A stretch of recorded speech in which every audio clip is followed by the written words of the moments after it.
Les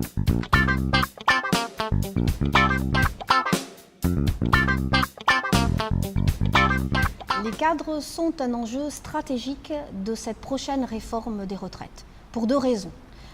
La première, c'est qu'on voit bien que le gouvernement refuse toute ressource supplémentaire pour les retraites, c'est-à-dire qu'il refuse de mettre un pourcentage supplémentaire du PIB dans le cadre de notre système social des retraites. Ça veut dire tout simplement et clairement que l'on va passer de l'égalité des droits des retraites, cadres et non cadres, en termes de lisibilité, de visibilité, d'un haut niveau de remplacement des retraites par rapport au salaire et donc par rapport au niveau de qualification, responsabilité exercée, à la notion même d'équité. Et c'est quoi l'équité?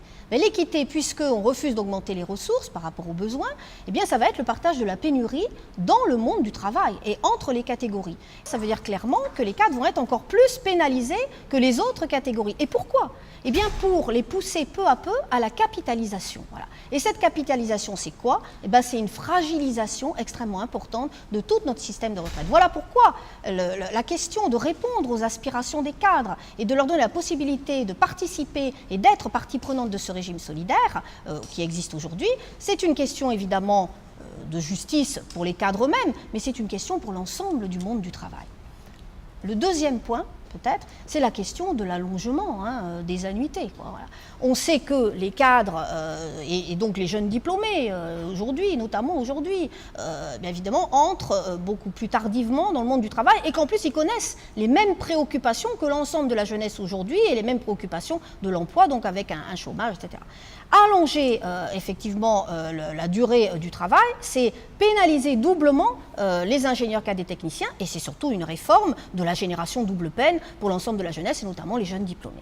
La conférence sociale de 2012 a prévu qu'il y ait une nouvelle réforme des retraites en 2013 à partir de 3 rapports. Le rapport du COR, du Conseil d'orientation des retraites, qui a été rendu en novembre et décembre 2012, rapport du Haut Conseil au financement de la protection sociale qui sera rendu en juin prochain, et le rapport de la CAR, de la Commission pour l'avenir des retraites, qui est présidée par Yannick Moreau, qui doit nous présenter des scénarios qui seront soumis à la concertation pendant plusieurs semaines. Les pistes qui semblent se dessiner dans ce rapport, selon Yannick Moreau et selon les conseillers de Matignon, sont de nouveau un allongement de la durée de cotisation, donc qui aurait comme principale conséquence une baisse du niveau des pensions, puisque si on n'a pas le plein de ses droits, on a une décote qui s'applique et du coup on fait baisser le niveau des pensions.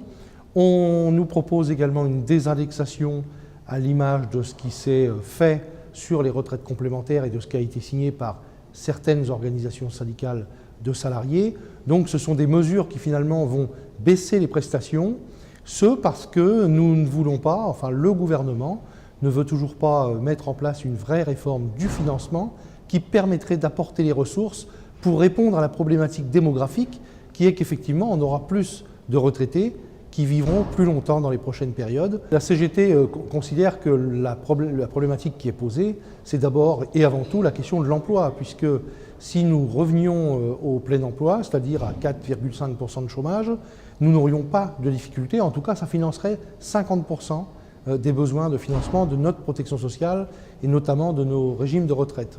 Donc nous proposons pour ce faire une modulation des cotisations qui permettent de prendre en compte ce qu'est la politique salariale et la politique de l'emploi des entreprises, mais y compris ce que représente la masse salariale dans la valeur ajoutée. C'est-à-dire que l'on traite différemment les entreprises en fonction de leur secteur d'activité et de la part de la masse salariale qu'ils ont dans les richesses créées dans l'entreprise. Aujourd'hui, nous mettons sur le même plan des entreprises artisanales avec des entreprises du CAC 40.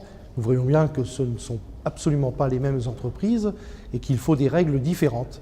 La modulation proposée par la CGT vise à acter cette différence. Deuxième proposition sur le financement, c'est notamment la mise à contribution des revenus financiers des entreprises. Là, ce sont principalement les dividendes qui sont versés chaque année.